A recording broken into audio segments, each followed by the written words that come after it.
Hey, what's good, everybody? This is B Rob for the Part-Time Producer Hustle, also known as PTP Hustle. I want to welcome you to my channel. This is the first video I'm making about music production in general, and just wanted to find a subject that I thought was interesting to start off with, and really kind of connect with the folks out there in terms of what you need to be able to do to be a part-time producer. I've been producing about 20 years now. I've always had this as a side hustle. And I always had a full-time job. And there's a lot of sites out there, a lot of videos I've seen that talk about, what it means to be a full-time producer, what it takes to do that. But I want to devote this channel to folks and people that don't necessarily want to be a full-time producer. They enjoy the part-time producer aspect of it. I'm not looking to make a lot of money, but make some money as a good side hustle. And I've been able to do that over the last 15, 20 years. And I want to talk about that over the course of the life of my channel, and hopefully dive into some topics that may be connected to music and some that may not be, right? But again, I want you to hopefully enjoy some of the topics that I bring to the table. This channel is for anyone. If you're young, just starting out, if you've been producing for a few years, or if you've been doing it for a minute and you're looking to get back into it, so looking to hopefully bring some topics that you all would like to hear, and I can go over at that point in time. So a quick note about myself. I'm a Gen Xer. I've been around for a bit. I've been producing for a minute, but I wasn't always a producer. I started off in a band, playing instruments. I was a saxophonist for a number of years. Didn't play in college, but I played after college, and then continued to work on different skills. Also played the keyboard as well during that time frame. Took lessons, but not for a long time. And I decided to just continue to teach myself, and that's what I use as the basis for what I would later become able to capitalize on with other production aspects of what I'm doing today. So self-taught in terms of keyboards. I did everything that I've learned in terms of beat production from courses, from YouTube, from just experimentation, right? So hoping to help everyone who's taking a look at this video to learn how to do that. Really, what do you get started, and what does it mean for you to do that? Again, as I mentioned, I'm a Gen Xer, over 50 years old. Doesn't mean I don't have anything left in the tank. I still produce quite a bit when I have time, and I do that just because I have the passion for music and production, and I really enjoy it. Right, it's something that allows me to get away from just music, doing my day-to-day grind, and just really allows me to have fun and do something that's productive. And sometimes it brings me in some income, which is also a good thing as well. Just a little bit about me. Again, my name is B Rob. First name is Billy. I use it as my production name, so B Rob Productions is the name of my company. And I started in producing, I guess, music from a musical standpoint back when I was in middle school. I was a saxophonist. I enjoyed playing in the band throughout high school. I didn't play in college, but I kept playing after that. I got into making music on keys, and I kind of self-taught myself in my early 20s, and just kept fiddling around with it over the years, and it really got serious in my late 20s, early 30s, and started buying equipment and whatnot, and that equipment turned into more equipment. I won a few talent shows in terms of production events that were with the military. I was in the military for 22 years. And I won some shows that were catered to that, and won some equipment based on that. And when I got the new equipment, I really started to get into the MIDI world and really start to dive in deep and learn a lot about that. So that's kind of how I got started. Fast forward to now, I'm still producing. I completed my career in the military. I retired. I have a job in IT now as a manager, overseeing applications for a major investment company. But when I'm not doing that, I still love to produce music. I still love having fun and making things that I want to make, right? I've had the opportunity to work with some independent artists over the years, folks that were working on albums. I mixed mastered some albums as well, sold music and beats to artists. But most of my success has been in the music and film and TV industry, where I've had over 160 placements for various TV shows. I've gotten royalties that are domestic, royalties are also from overseas plays. And I continue to get a check every 3 months, through the royalty distribution process. It's part of ASCAP. So that's a nice little way to generate some part-time income. If you have a full-time job and it really comes in handy, or if you want to buy new equipment, there's things that you want to get but you don't necessarily have the money to spend in your daily budget. Nice little check to get, in every quarter from your PRO, your Performing Rights Organization. So that's a little about me in terms of what I do. And what I really want to talk about today is just kind of my journey. And I'll talk about a series of videos, what I've done, how I've done it, and how I've been able to kind of find a way to balance having a full-time job, a family, and all those other things that you have to deal with in life, but also continue to follow your passion as a part-time producer. And that's why I created this channel, PTP Hustle, because I know that many of us have to have a full-time job rather, and it doesn't necessarily mean that you can't do what you want to do, but you got to find time to do it in a way that makes sense. Right? So that's what I'm doing. So I'm really kind of gearing this channel towards. And many of us know that you can't, always have a full-time job as a producer. You got to have a full-time job to make a living. And then for me, having a part-time hustle to do the things that I love and music, produce music that I really enjoy, various genres, is really where my sweet spot is. And I want to, show you how you can do that and really be successful and still have a balance in terms of what you do every day. So that's what this channel is about. So if you're just starting out, as a music producer and you really haven't scratched the surface of how to actually get started, that's what I want to talk about today.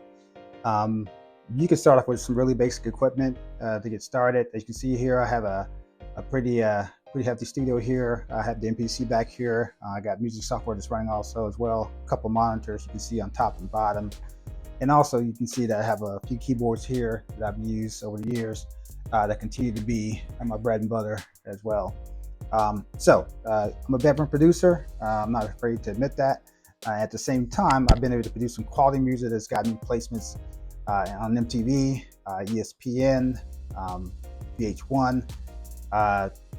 The list goes on and on. The Kardashians. So again, I've been producing for a minute, which allows my music to be circulated in places that you would never think that you'd hear it, right?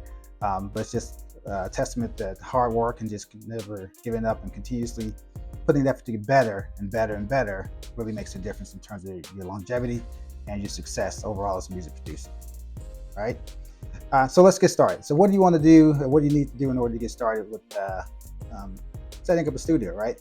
Well, if you're a hobbyist, you're an aspiring producer, like I was saying before, and you just want to make beats, it's easy to do, right? You need basic equipment, right? You need some hardware, which entails you having a computer or a laptop. There's a lot of software choices out there you can start with, but you really have to consider all those things in terms of what you want to do. And really, that's how you get started. So equipment-wise, let's talk about that. You want to start off with a laptop or a computer. Anything that's reliable will work. Typically, 8 gigs of RAM is kind of what you want to start in terms of that, and a decent processor. It doesn't have to be anything over the top, but allows you to get started and be able to produce music without having any challenges in terms of the quality of music that you can make. PCs and Macs are fine. If you have a specific desire or preference, then it's up to you. But you don't have to have any type of system specifically in terms of going forward. But really, just a PC or Mac would be fine to get you started.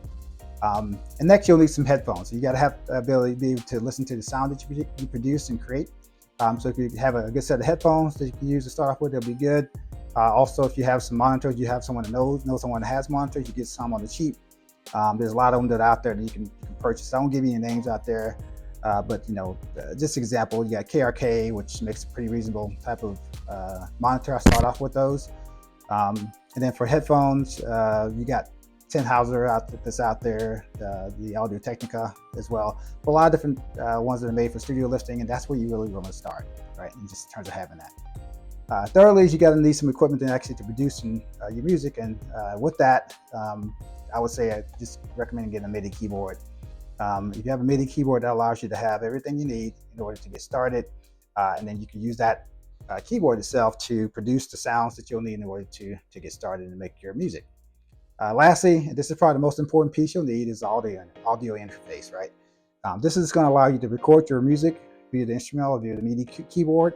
And it's also going to allow you to record vocals as well using a mic input. There's a lot of audio interfaces out there. I think the Scarlett 2i2 is probably one of the real basic ones that's really quality. I have an 18920, which is a bit bigger. It's a rack mounted, but I've been doing this for a bit, so for me that works, right? And then that's really all you need to get started. A laptop, headphones, laptop or computer, headphones, MIDI keyboard, and then audio interface. And that's really what you'll need to get started. And again, basic functions that you're gonna need, but you can start later and try to upgrade and make your equipment better, but that's really the foundation of what you're gonna have to get started as a producer, okay? So let's talk about the digital audio workstation of the DAW, right? With the DAW, it's really a way for you to create music. It's really where the magic happens, right? It's where you arrange, record, and then edit your music.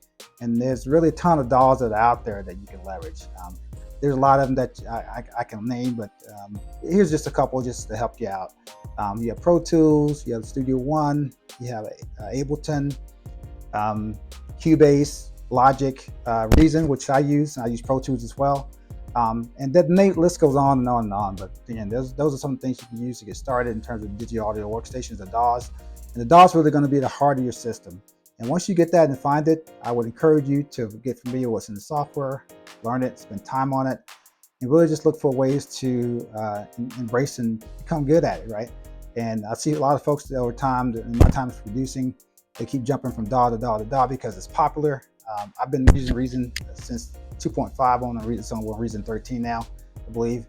And the reason I got really good at it is because I kept staying with the DAW, learning it as it created new functionality, released new functions.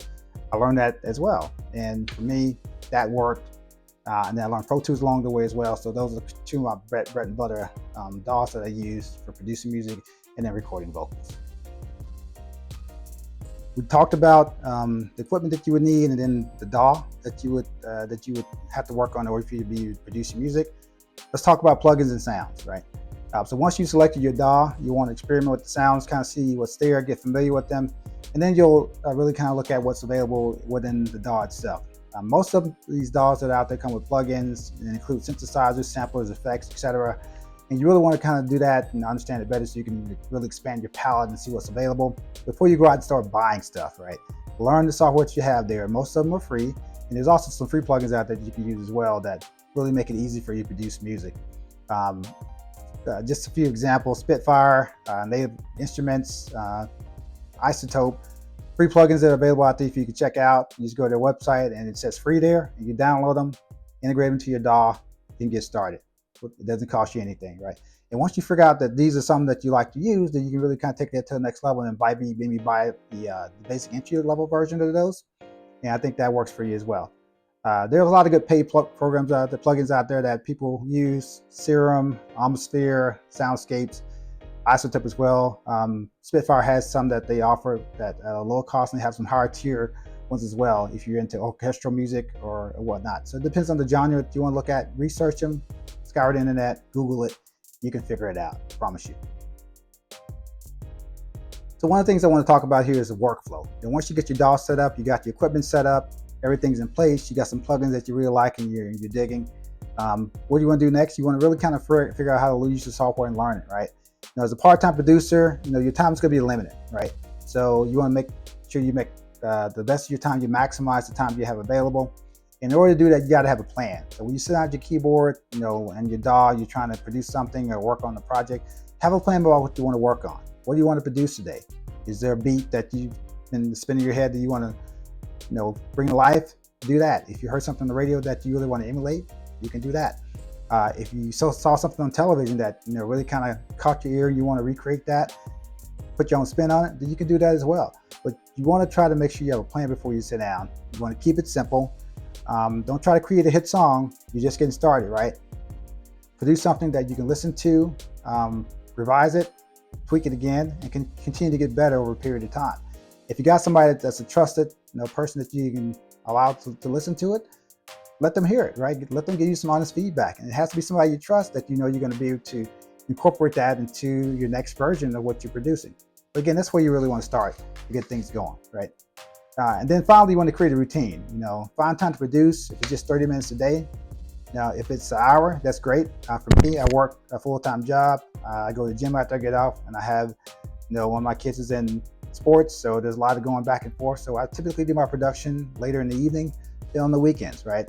And just find time to do that, to allow you to slowly produce music. And I'll tell you that I've been able to produce music for a period of a couple of weeks, for a brief that I got from one of my music publishers. Got it done, had a chance to really tweak it, submit it, and it really actually got forwarded on to a publisher, for a possible music utilization in commercial, television, what have you. So it doesn't, just because you can produce music fast doesn't mean you have to. It's more quality over quantity, right? So that's why I would tell you, quality over quantity. Okay, the last thing I want to talk about is really just, next steps once you get all these things in place, right? You got your equipment, you got your DAW in place, you got your plugins that you like, you develop a routine, you're being consistent in what you're doing.